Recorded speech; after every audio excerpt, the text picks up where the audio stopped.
Itũũra-inĩ rĩa Kĩangogo, Mbũri, Gĩcũgũ, kaunti-inĩ ya Kĩrĩnyaga, aikari matigĩtwo na kĩmako thutha wa mwana wa kairĩtu wa ũkũrũ wa mĩaka 4 ũrĩa nĩ mũrutwo wa kĩrathi gĩa PP1 arahonokirio irima-inĩ rĩa maĩ rĩa fiti 40 kũrĩa akoretwo ihinda-inĩ rĩa thikũ 2. Ĩrĩ nĩ mbagi ya mwana waku ĩrĩa.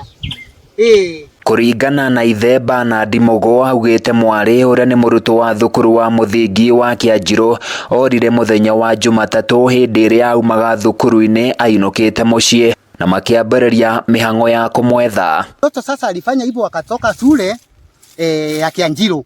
Wakati alifika nyumbani alikuta mama yake hayuko. Hata mimi iko mahali nafanyia kazi mahali mbali, sikukuwa area. Kwa hivyo mama yake wakati alikunja ndiye alienda kwa maneimba mahali katoto kanaendanga, akaangalia kakakosa. Kwa hivyo ndio sasa aliambia maneimba mtoto wake apatikani na anjui mahali sasa hapo. Akaangaliwa akakosa. Sasa kesho yake ndio mimi nilipigiwa simu nikakunja. Aikari ya itũũra rĩrĩ rĩa Kĩangogo ũtukũ na mũthenya makoretwo mĩhang'o-inĩ ya gwethana na mwana ũyũ nginyagia rĩrĩa magĩire na rĩciria rĩa kũrora irima-inĩ rĩa maĩ, na hau maigua mwana ũrarira na mamũteithia kũmũhonokia. Wakati tulikuwa tunatafuta mtoto kutoka Monday na Jumanne, hizo siku mbili hakupatikana kwa hiyo simu, na ilikuwa tulienda kwa hiyo simu tukaangalia kwa masimo yote na hakupatikana, lakini kesho kutwa ndio mtoto alipatikana kwa simu moja. Kwa hivyo anaonekana alitupwa siku ya pili usiku, ndio sasa aonekane siku ya 3 kwa hiyo simu. Ni kumbwa ya fiti kama 25. Magana ma aikari monganĩte irima-inĩ makĩrorera mwana ũyũ akĩhonokio kũrĩa aumire na nguraro mwĩrĩ-inĩ wake, magĩkũĩra ya gũkorwo aranyitĩtwo mĩgwate na gũcoka gũteo irima-inĩ rĩrĩ. Huyo mtu ni kusikia alisikia.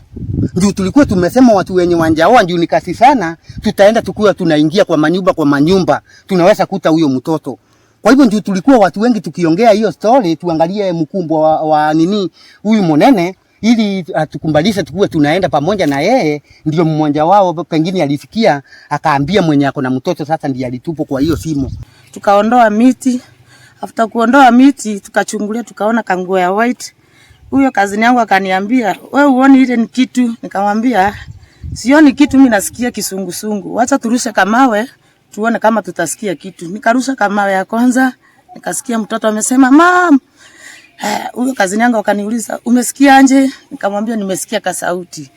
Tukarusha mawe ingine tukasikia mam, tukaanza kupiga nduru. Mwana ũyũ aramũkĩra ũrigitani thibitarĩ-inĩ wa Kĩrũgũya, o rĩrĩ aikari morĩtie ũthuthuria wambĩkwo nĩguo kũmenya nũũ ũratabanirie gĩko gĩkĩ na atacũkĩrio makinya ma kĩwatho. Handũ-inĩ ya Kameme TV, niĩ njĩtagwo Francis Mwangi wa Wawĩra.